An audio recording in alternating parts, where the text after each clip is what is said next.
যখন কোনো কৃষক এরকম কৃষকের কাজ করতে করতে ক্লান্তি চলে আসবে, তখন সে যদি সামান্য কাজ বন্ধ করে কয়েকবার ইস্তেগফার আমল করে, আস্তাগফিরুল্লাহ আস্তাগফিরুল্লাহ আস্তাগফিরুল্লাহ, এরকম যদি ইস্তেগফার আমল করতে থাকে, আল্লাহ পাক রব্বুল আলামিন ওই কৃষকের শক্তি আল্লাহ পাক বৃদ্ধি করে দিবে। সম্মানিত বাৎসরিক চৌটাইল কবরস্থানের উদ্যোগের ওয়াজ মাহফিলের সভাপতি ও সুদক্ষ পরিচালক ও আমার সামনে উপবিষ্ট ইসলাম প্রিয় তৌহিদি জনতা ও পর্দার আড়ালে আমার শ্রদ্ধেয় মা ও বোনেরা, সকলের প্রতি আন্তরিক অভিনন্দন ও মোবারকবাদ। আজকের এই মাহফিল একটা দ্বীনি মাহফিল। এই মাহফিলটা চৌটাইল আমাদের এই মহল্লাবাসীদের জন্য একটা রহমত। আল্লাহ পাক রব্বুল আলামিন যেই এলাকার প্রতি রহমত বর্ষণ করতে চান, ওই এলাকায় আল্লাহ পাক দ্বীনি কাজ বেশি বেশি করার সুযোগ করে দেন, ঠিক কিনা? অনেক এলাকায় দ্বীনি প্রতিষ্ঠান হওয়া নিষিদ্ধ রয়েছে, অনেক এলাকায় দ্বীনি কার্যকলাপ হওয়া নিষিদ্ধ, কিন্তু আল্লাহ পাক আমাদের এলাকায় একটা দ্বীনি মাহফিল করার সুযোগ দিয়েছেন। এজন্য আমরা সকলেই খুশি নাকি বেজার? সবাই যেহেতু আমরা খুশি, আমার তো মনে হচ্ছে এলাকার অনেক মানুষ খুশি নয়, কারণ এই মাহফিলটা বছরে একবার হয়। এলাকায় অনেক পুরুষ মানুষ আছে, আমি অনেককে চিনি।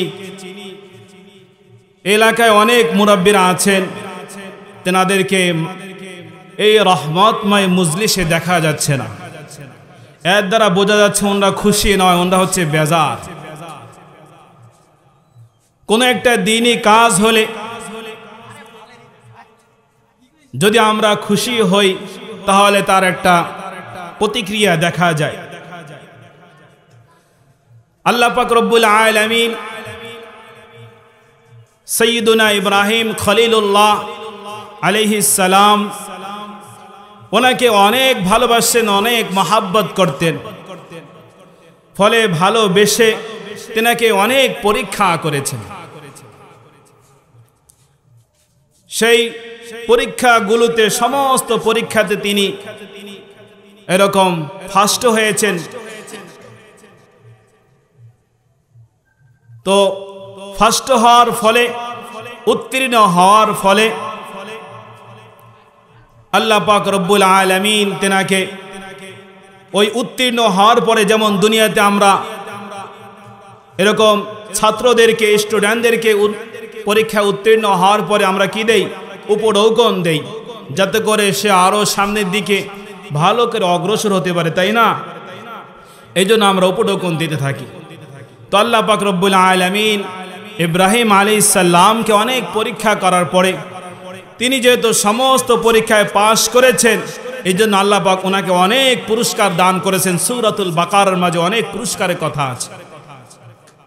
তো এই জন্য আমরাও যদি এরকম খুশি হই, আমাদের খুশির বহিঃপ্রকাশ হবে এই দ্বীনি মাহফিলের প্যান্ডেলে এসে সমবেত হওয়া।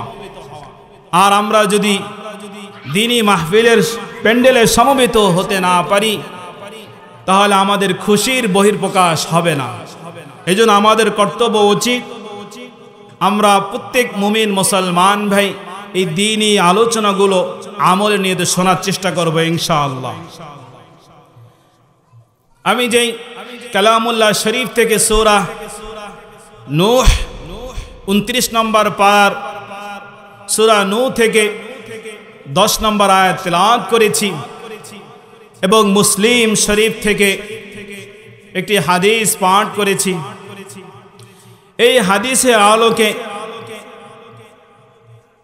মুফাসসিরিন একরামরা, মুহাদ্দিসিন একরামরা যে সমস্ত আলোচনা করেছেন, সেই আলোচনার দিকে ইনশাআল্লাহ যাওয়ার চেষ্টা করব।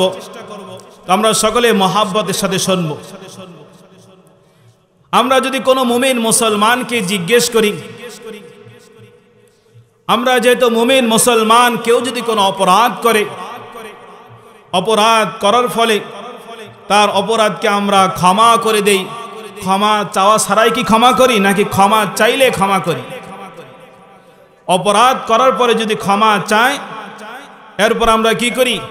ক্ষমা করে দেই। ঠিক তদ্রূপভাবে আল্লাহ পাক রব্বুল আলামিন বান্দার অনেক অপরাধ আছে, আল্লাহ পাক দয়া করে মায়া করে এমনি এমনি ক্ষমা করে দেয়। কিন্তু যেই সমস্ত বড় গোনা, কবিরা গোনা, যেটাকে আমরা বাংলা ভাষায় বুঝি মহাপাপ, বড় গোনা, এগুলো তওবা ছাড়া আল্লাহ পাক কি করেন না? ক্ষমা করেন না। এই কবিরা গোনা থেকে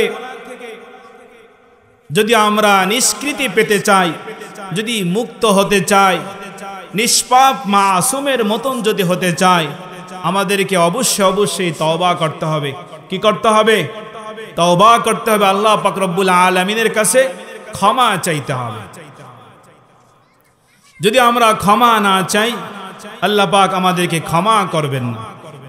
আমাদেরকে সদা সর্বদাই বেশি বেশি ক্ষমা চাইতে হবে, বেশি বেশি ইস্তেগফার পড়তে হবে। আজ আমাদের আমলের বিষয় থাকবে বেশি বেশি ইস্তেগফার কেন পড়ব। আল্লাহ পাক ইস্তেগফারের ব্যাপারে কোরআনে কারীমে কি বলেছেন এবং হাদিসে রাসূল আকরাম সাল্লাল্লাহু আলাইহি সাল্লাম কি বার্তা দিয়েছেন ক্ষমার ব্যাপারে। আমরা বেশি বেশি ইস্তেগফার কেন পড়ব? এক নম্বর, ইস্তেগফার এই জন্য বেশি পড়ব, আমার মুসলমান ভাইরা, আল্লাহ পাক রব্বুল আলামিন অসংখ্য অগণিত নবী রাসূলগণের মধ্যে নূহ আলাইহিস সালামকে বিশেষ একজন নবী হিসেবে পৃথিবীর বুকে প্রেরণ করলেন। ঐতিহাসিকগণরা নূহ আলাইহিস সালামকে দ্বিতীয় আদম বলেন। এই নূহ আলাইহিস সালামকে আল্লাহ পাক রব্বুল আলামিন দাওয়াতের কাজ দিয়ে পৃথিবীর বুকে প্রেরণ করলেন। তিনি এই দাওয়াতের কাজ করতে গিয়ে 1 বছর নয়, 2 বছর নয়, 3 বছর নয়, লাগাতার 950 বছর এই দাওয়াতের কাজ করেছেন। অন্যান্য হাদিসের কিতাবে এসেছে, ইতিহাসের কিতাবে এসেছে, তিনি 1400 বছর এই দাওয়াতের কাজ করেছেন। এই দাওয়াতের কাজ করার ফলে তার উম্মতরা তার দাওয়াতকে গ্রহণ করল না। তার উম্মতের একটা অভ্যাস ছিল, কার কত ধন সম্পদ বেশি হতে পারে, কার কত পরিবার বেশি আধিক্যতা হতে পারে, কার সদস্য কত বেশি হতে পারে, সেই প্রতিযোগিতা তেনার ধর্মের লোকের মাঝে ছিল। তো নূহ আলাইহিস সালাম দাওয়াত দিতে দিতে এক পর্যায়ে বললেন, ফাকুলতু আস্তাগফিরু রাব্বাকুম ইন্নাহু কানা গফফারা। ওহে আমার জাতি, তোমরা অনেক অন্যায় অবিচার করেছো, তোমরা সমস্ত অন্যায় অবিচারগুলো ছেড়ে দিয়ে এখন কেবলমাত্র আল্লাহ পাক রব্বুল আলামিনের কাছে তওবা করো, ইস্তেগফার করো, ক্ষমা প্রার্থনা করো। তোমরা যদি আল্লাহ পাক রব্বুল আলামিনের কাছে ক্ষমা প্রার্থনা করতে থাকো, আল্লাহ পাক তোমাদেরকে অবশ্যই ক্ষমা করে দিবে। আল্লাহ পাক বলতেছেন, তোমরা ক্ষমা চাইলেই, ইন্নাহু কানা গফফারা, আমি গফফার, অনেক ক্ষমাশীল। আরবি ভাষায় বলা হয় গফফার, যিনি বেশি ক্ষমা করেন তাকেই কেবলমাত্র গফফার বলা হয়। এই জন্য আমরা যখনই যে অপরাধ করি না কেন, আল্লাহ পাক রব্বুল আলামিনের কাছে ইস্তেগফার পড়তে হবে। আল্লাহ পাক কি ওয়াদা করেছেন? ইস্তেগফার পড়লে কি করবেন? ক্ষমা করে দিবেন। কি করবেন? ক্ষমা করে দিবেন। 1 নম্বর, এই জন্য ইস্তেগফার পড়ব, আল্লাহ পাক ক্ষমা করে দিবেন। আল্লাহ পাক রব্বুল আলামিন সূরা নূর পরবর্তী আয়াত 11 নম্বর আয়াতে বলেন, ইউরসিলিস সামাআ আলাইকুম মিদরারা। ওয়ায়ুমদিদুকুম বিআমওয়াল ওয়া বানিনা ওয়া ইয়াজআল লাকুম জান্নাতিন ওয়া ইয়াজআল লাকুম আনহারা। নূহ আলাইহিস সালাম বলতেছেন, ওগো জাতি, তোমরা যদি আল্লাহর কাছে ক্ষমা চাও তোমাদেরকে 2 নম্বর পুরস্কার আল্লাহ পাক দিবেন। তোমরা যে ফসল আদি চাষবাস করতেছো, এই চাষাবাদির মাঝে আল্লাহ পাক রব্বুল আলামিন করতে গেলে অনেক পানির প্রয়োজন হয়, বৃষ্টির প্রয়োজন হয়, রহমতের বৃষ্টির প্রয়োজন হয়। আল্লাহ পাক ওয়াদা করেছেন, তোমরা যদি সমস্ত অন্যায় থেকে ফিরে আসো, তোমরা যদি সমস্ত গুনাহ থেকে ফিরে আসো, আল্লাহ পাক রব্বুল আলামিন তোমাদের ফসলের মাঝে রহমতের বৃষ্টি বর্ষণ করবেন। তোমরা যদি ইস্তেগফার পড়ো, তোমাদেরকে 2 নম্বর পুরস্কার দিবেন, রহমতের বৃষ্টি তোমাদের ফসলের মাঝে আল্লাহ পাক রব্বুল আলামিন এরকম বর্ষণ করবেন, নাজিল করবেন। নূহ আলাইহিস সালাম আরো বললেন, যদি তোমরা ইস্তেগফার পড়ো, 3 নম্বর পুরস্কার অবানিন, তোমাদের যাদের সন্তান হয় না, আল্লাহ পাক রব্বুল আলামিন ওয়াদা করেছেন, তোমরা যদি ইস্তেগফার পড়ো তোমাদেরকে আল্লাহ পাক রব্বুল আলামিন সন্তান দান করবে। আর তোমাদের যাদের সন্তান আছে কিন্তু আরো সন্তান তোমাদের প্রয়োজন, তাহলে তোমরা বেশি বেশি ইস্তেগফার পড়ো। যদি তোমরা বেশি বেশি ইস্তেগফার পড়ো, আল্লাহ পাক রব্বুল আলামিন তোমাদের সঙ্গে ওয়াদা করেছেন তোমাদের সন্তানও আরো বেশি বেশি বৃদ্ধি করে দিবেন। সুবহানাল্লাহ। ইস্তেগফার পড়লে অনেক লাভ রয়েছে, এগুলো হাদিসের কথা নয়, স্বয়ং কোরআনের কথা। আরেকটা পুরস্কার নূহ আলাইহিস সালাম বললেন, তোমরা যদি ইস্তেগফার বেশি বেশি পাঠ করো, আল্লাহ পাক রব্বুল আলামিন তোমাদেরকে তোমাদের যত ধন সম্পদ রয়েছে, যত মাল দৌলত রয়েছে, তার চাইতে আরো বেশি বেশি তোমাদেরকে মাল দৌলত দান করবেন। অতএব তোমরা বেশি বেশি ইস্তেগফার পড়তে থাকো। যদি বেশি বেশি ইস্তেগফার করো, আল্লাহ পাক রব্বুল আলামিন তোমাদের জন্য অনেক নাজ ও নিয়ামতের ব্যবস্থা করে রেখেছেন। আল্লাহ পাক রব্বুল আলামিন তার পরবর্তী আয়াতে বলেন, ওয়াজআল লাকুম জান্নাত ওয়াজআল লাকুম জান্নাতি ওয়াজআল লাকুম আনহারা। আল্লাহ পাক তোমাদের জন্য এমন জান্নাতের ব্যবস্থা করে রেখেছেন, যেই জান্নাতের তল দিয়ে থাকবে তোমাদের জন্য নহর সমূহ। আপনারা অনেকেই বিভিন্ন জায়গায় সফর করতে যান, ঘুরতে যান, সমুদ্রের সৈকতে যান, সেটায় দেখা যায় সমুদ্র সৈকতে পার দিয়ে অনেক সুন্দর সুন্দর এরকম চেয়ার থাকে, 2 মুখা, 2 পাশ দিয়ে বসা যায়। এই পাশে বন্ধু বসলো, আর এক পাশে আর এক বন্ধু বসতে পারে, 2 পাশ দিয়ে বসে বসে কথা বলে।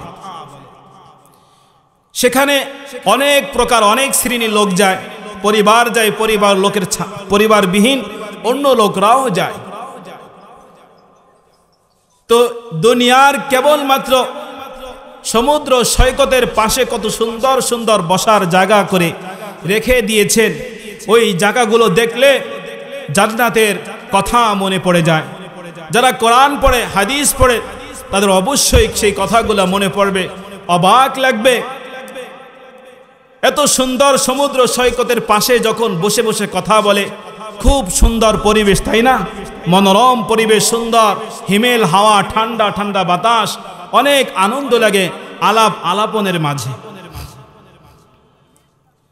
আমার মুসলমান ভাইরা, সেটাই তো দুনিয়ার সকল প্রকারের লোক সেটাই যাতায়াত করে, সেখানে ভালো মন্দ সব ধরনের কথা বলা হয়, সেটাই ভালো মন্দ সকল প্রকারের আলাপ আলাপন হয়। কিন্তু যারা তওবা করবে, ইস্তেগফার পড়বে অপরাধ করার পরে, আল্লাহ পাক বলেন, আমি আল্লাহ ওই বান্দাদের জন্য জান্নাতে এত সুন্দর করে ব্যবস্থা করে রাখবো।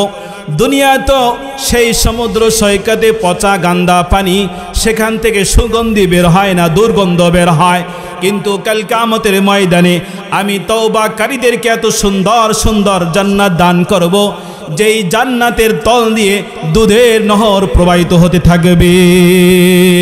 হাম মুসলমান হ্যাঁ हम में मुसलमानी नहीं, दिल में ईमान है तो फिर क्यों ईमान पर चलता नहीं।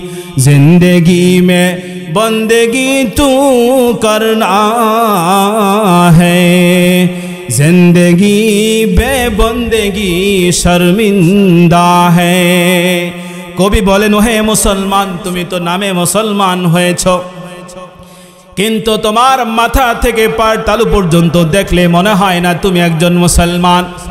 কেমন মুসলমান হইরা রে যুবক, তোমাকে দেখলে বোঝা যায় না তুমি যে একজন মুসলমানের সন্তান।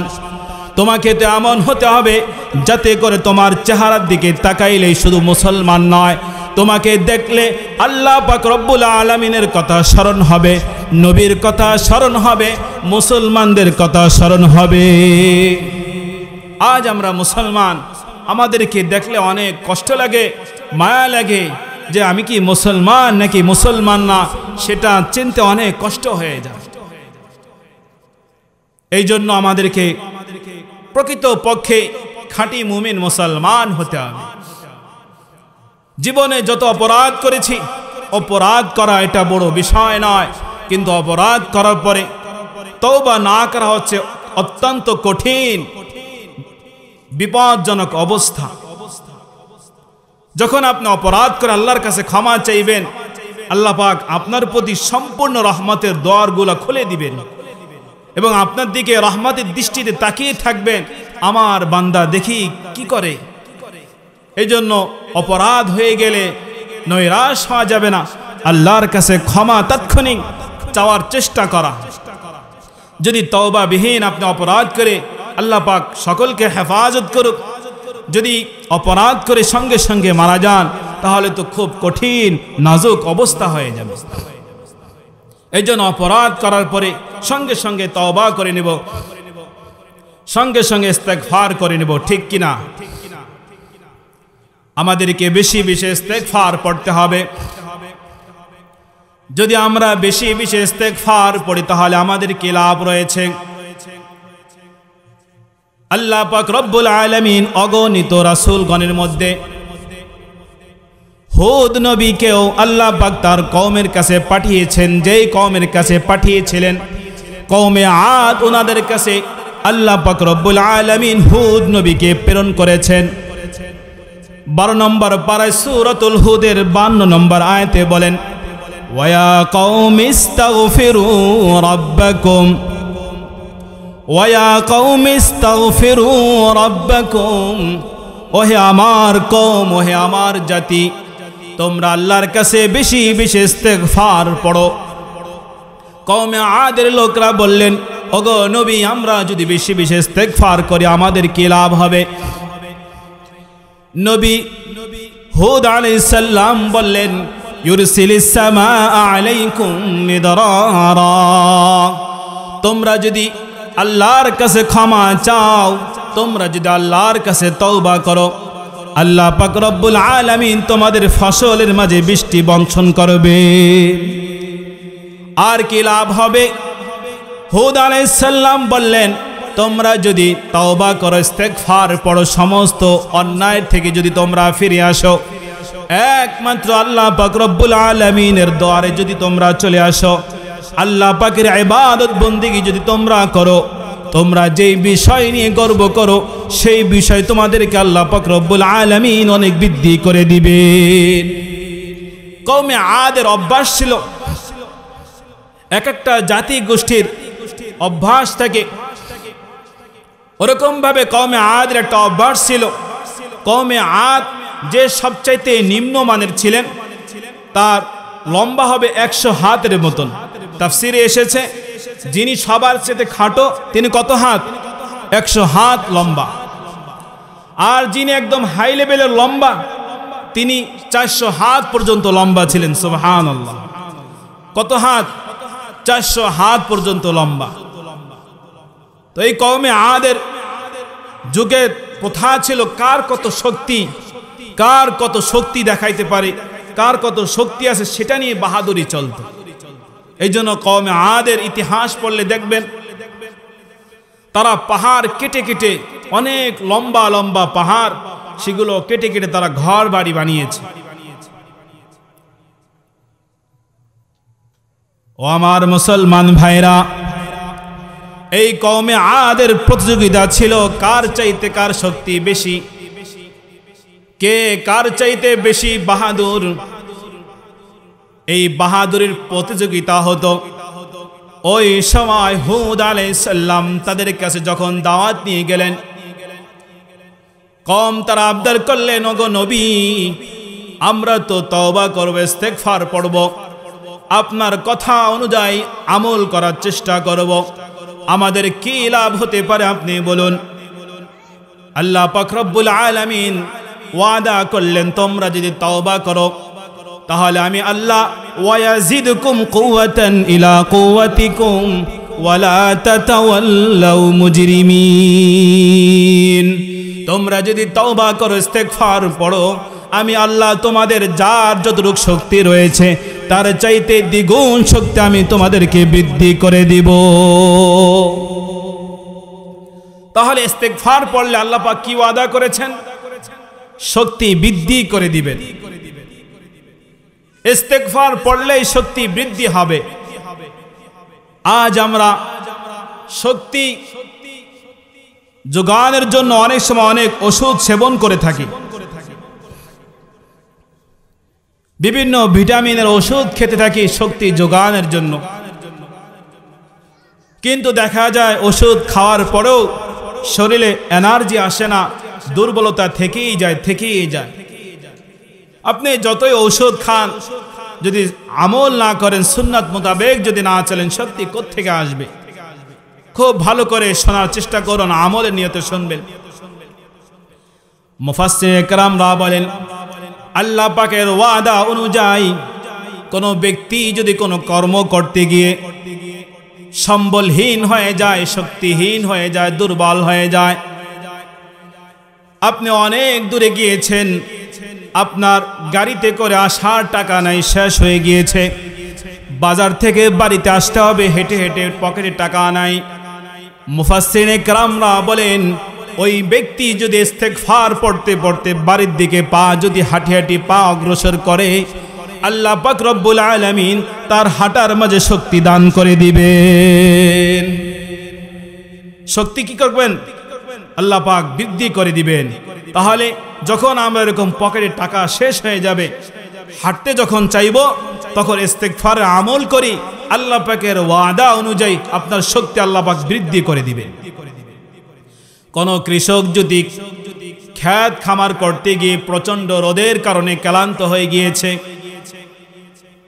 ফসল আদির কাজবাজ করতে যাওয়ার কারণে অনেক দুর্বল হয়ে গিয়েছে, দুর্বল হয়ে যাওয়ার কারণে অনেক সময় দেখা যায় মাঠে ময়দানে বেহুশ হয়ে যায়, পড়ে যায়।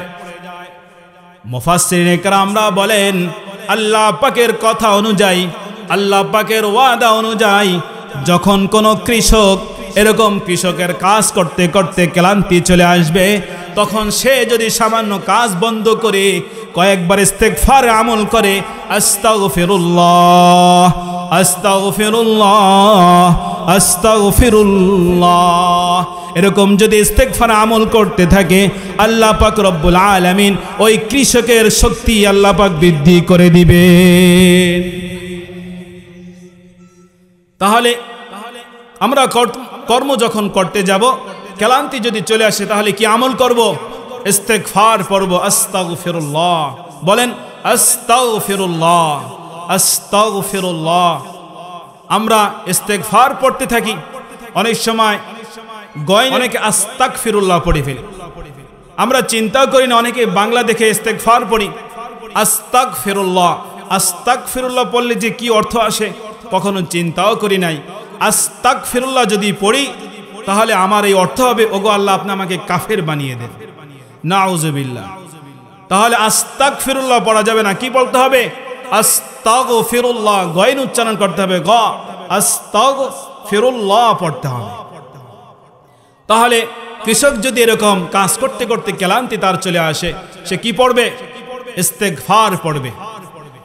আমার যে সমস্ত যুবক ভাইরা রয়েছে, পড়াশোনা করে, মাদ্রাসায় পড়াশোনা করে, কলেজ ভার্সিটিতে পড়াশোনা করে, এক সাবজেক্ট পড়তে পড়তে ক্লান্তি চলে আসে, এক সাবজেক্ট পড়তে পড়তে ক্লান্তি চলে আসে, অঙ্ক করতে গেলে ক্লান্তি চলে আসে, ইংরেজি পড়তে গেলে ক্লান্তি চলে আসে।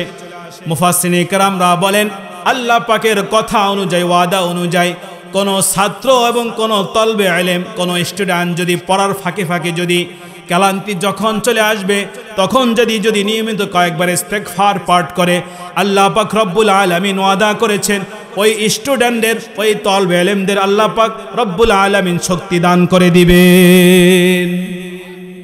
তাহলে যারা ছাত্র রয়েছে, পরীক্ষার সময় দেখা যায় অনেক ক্লান্তি চলে আসে, সেই খাবার খায়, অনেক সুন্দর সুন্দর খাবার খায়, তবু ক্লান্তি দূর হয় না। ক্লান্তি ওষুধের সাথে দূর হবে না। আল্লাহ পাকের দিকে মোতাওয়াজ্জ হতে হবে, আল্লাহর দিকে ফিরতে হবে। ইস্তেগফার করলেই আল্লাহ পাকের দিকে ফেরা যায়, অন্য কোনো মাধ্যম নাই ফেরার। এই জন্য কি করব, আমরা যারা ছাত্র রয়েছি, পড়াশোনার ফাঁকে ফাঁকে ক্লান্তি যখন চলে আসবে, তখন কি করব, কিছুক্ষণ পর অফ রেখে ইস্তেগফারের আমল করব।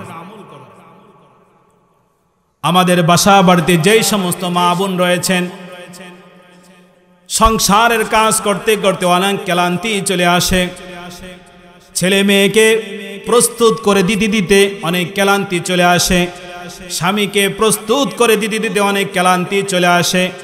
মুফাসসিরিনে কেরামরা বলেন, বাসা বাড়ির মা বোনরাও যদি কাজের ফাঁকে ফাঁকে যদি ক্লান্তি যখন চলে আসবে, তখন কাজগুলো যদি অফ রেখে একাগ্র চিত্রে যদি আল্লাহ পাক রব্বুল আলামিনের কাছে তওবা করে ইস্তেগফার পড়ে, তাহলে আল্লাহ পাক রব্বুল আলামিনও ওই মা বোনদের কাজের মাঝে শক্তি বৃদ্ধি করে দিবেন। তাহলে যে কোনো কাজ করতে গেলে যদি আমরা ইস্তেগফারের আমল করি, তাহলে আল্লাহ পাক রব্বুল আলামিন আমাদের কাজের মাঝে কি দান করবেন, শক্তি দান করবেন ইনশাআল্লাহ। সকলে ইস্তেগফার আমল করব তো ইনশাআল্লাহ। ওষুধ যতই খাই, ওষুধে কাজ করবে ইনশাআল্লাহ। দোয়া পড়ে ইনশাআল্লাহ ওষুধ সেবন করব, পাশাপাশি ইস্তেগফারে আমল করব। ডাক্তারের ওয়াদা চাইতে কার ওয়াদা বেশি শক্তিশালী? আল্লাহ পাকের ওয়াদা। আল্লাহ পাক নিজেই ওয়াদা করেছেন, তোমরা দুর্বল হয়ে গেলে ইস্তেগফার পাঠ করো, আমি আল্লাহ তোমাকে শক্তি দান করব। সুবহানাল্লাহ। এই জন্য ইস্তেগফার আমাদেরকে পড়তে হবে। যখন আমরা দুর্বল হয়ে যাব, আমাদেরকে বেশি বেশি ইস্তেগফার পড়তে হবে। বিশ্বনবী জনাবে মুহাম্মদ রাসূলুল্লাহ সাল্লাল্লাহু আলাইহি সাল্লাম বলেন, মুসলিম শরীফে এসেছে, ইয়া আইয়ুহান নাসু তুবু ইলাল্লাহ ওয়াস্তাগফিরুহু ফাইন্নী আতুবু ইলাইহি ফিল ইয়াউমি মিআতা মাররা। তো রাসূল বলেন, মুসলিম শরীফে এসেছে, ওগো দুনিয়ার মুমিন মুসলমান, তোমরা সবাই আল্লাহ পাক রব্বুল আলামিনের কাছে তওবা করো, ইস্তেগফার করো। আমি রাসূল স্বয়ং প্রতিদিন 100 বার করে আল্লাহ পাক রব্বুল আলামিনের কাছে ইস্তেগফার পাঠ করি। আল্লাহ রাসূল স্বয়ং কি করেন? প্রতিদিন 100 বার ইস্তেগফার পাঠ করেন। রাসূল আরো বলেন, মুসলিম শরীফে এসেছে, ইন্নাহু লা ইউগানু আলা কলবি ওয়া ইন্নী আস্তাগফিরুল্লাহ ফিল ইয়াউমি মিআতা মাররা। ওগো দুনিয়ার উম্মত, আমি রাসূল আমার অন্তরে মাঝে মাঝে গুণে ধরে। কিসে ধরে? গুণে ধরে, দুর্বলতা চলে আসে। আমি যেহেতু মানুষ, আমার অন্তরের মাঝেও দুর্বলতা চলে আসে। তো আমার অন্তরে যখনই দুর্বলতা চলে আসে, আমি রাসূল এই জন্য প্রতিদিন আল্লাহর কাছে 100 বার করে ইস্তেগফার পাঠ করি। সুবহানাল্লাহ। তো রাসূলের কোনো গুনাহ নাই? গুনাহ আছে? রাসূলের কোনো গুনাহ নাই। তিনি যদি নিয়মিত প্রতিদিন 100 বার ইস্তেগফার পড়ে, আমরা তো আল্লাহ পাকের বান্দা, গুনাহগার বান্দা, নাকি আমাদের কোনো গুনাহ নাই? আমাদের গুনার শেষ নাই। তাহলে তো আমাদেরকে প্রতিদিন 100 বার না আরো বেশি পড়তে হবে, তাই না? তাই এই জন্য ইনশাআল্লাহ আজকে এই মাহফিল থেকে একটা সবক নেব, বেশি বেশি ইস্তেগফার পড়ব। কি পড়ব? বেশি বেশি ইস্তেগফার পড়ব। সবাই পড়ব, আমরা ছাত্ররাও পড়ব, মুরব্বীরাও পড়ব, কৃষকরাও পড়ব। ঘরের মা বোনরাও পড়ব। যে কোনো কাজকর্ম করতে গেলে ক্লান্তি যখনই চলে আসবে আমরা তখন কাজটাকে অফ রেখে ইস্তেগফারের আমল করব। যদি ইস্তেগফারের আমল করি আল্লাহ পাক আমাকে এরকম শক্তি দান করে দিবেন। সুবহানাল্লাহ। আবু হুরায়রা রাদিয়াল্লাহু তাআলা আনহু নাম সবাই জানি। উনি কি ছিলেন? সাহাবী ছিলেন, হাদিস সম্রাট ছিলেন। সবচাইতে তিনি হাদিস বেশি রওয়ায়াত করেছেন, বর্ণনা করেছেন। হযরত আবু হুরায়রা রাদিয়াল্লাহু তাআলা আনহু বলেন, ওগো দুনিয়াবাসী, আমি হাদিসের খেদমত করতাম। আল্লাহ পাক আমাকে হাদিসের খেদমত করার সুযোগ করে দিয়েছেন।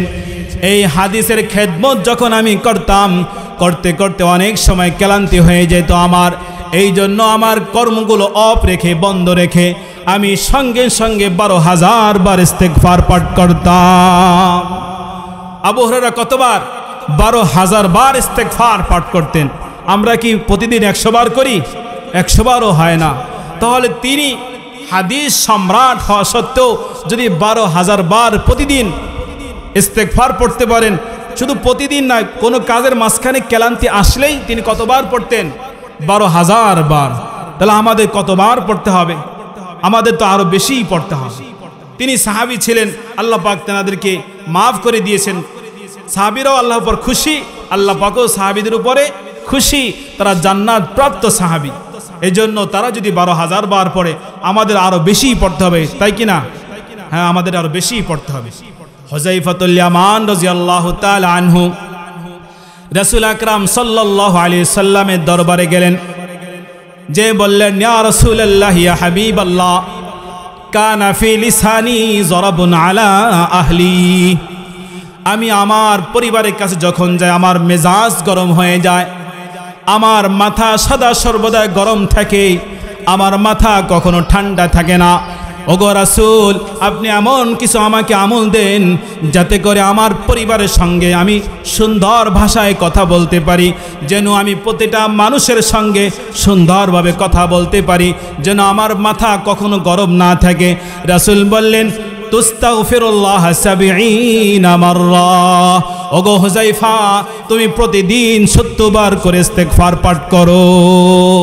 সুবহানাল্লাহ। আমাদের অনেকের মাথা গরম আছে না? এই জন্য মাথা ঠান্ডা করার ওষুধ কি? বেশি বেশি ইস্তেগফার পাঠ করতে হবে। যদি আমরা ইস্তেগফার করি তাহলে আমাদের মাথা দিমাগ কি হয়ে যাবে? আল্লাহ পাকের রাসূল বলেন একদম ঠান্ডা হয়ে যাবে। রাসূলের ওয়াদা, আল্লাহ পাকের ওয়াদা। এই জন্য আমরা বেশি বেশি সদা সর্বদা কি পড়ব? ইস্তেগফার পড়ব।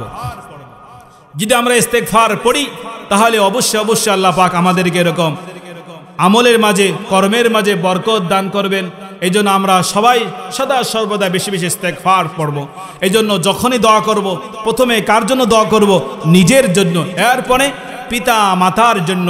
এটা নবীরাই শিক্ষা দিয়েছেন। আল্লাহ পাক বলেছেন, ইব্রাহিম আলাইহিস সালাম যখন দোয়া করতেন তখন প্রথম নিজের জন্য, এরপরে পিতা মাতা, এরপরে মুমিনদের জন্য। কিভাবে দোয়া করতেন? রব্বানা গফিরলি ওয়া লিওয়ালিদাইয়া ওয়ালিল মুমিনিনা ইয়াউমা ইয়াকুমুল হিসাব। ওগো আল্লাহ, আপনি আমাকে ক্ষমা করেন এবং আমার পিতা মাতাকেও ক্ষমা করেন।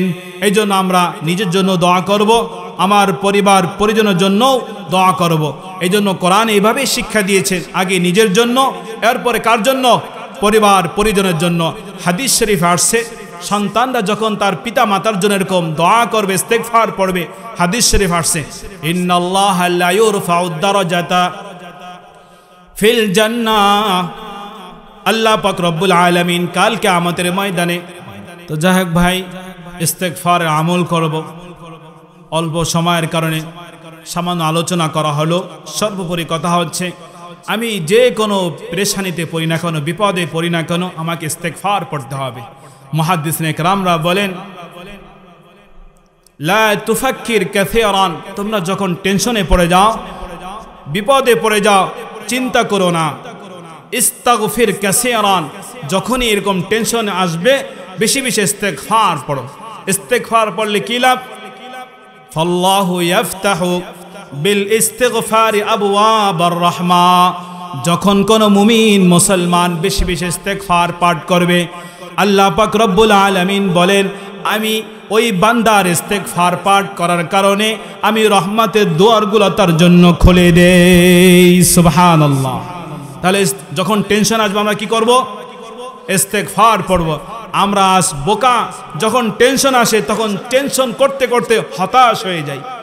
সবাই, পুরুষ নারী সবাই যখনই পেরেশানি আসে, টেনশন আসে, একদম বিভোর হয়ে যায়, কিংকর্তব্য বিভোর হয়ে হতাশ হতে থাকি।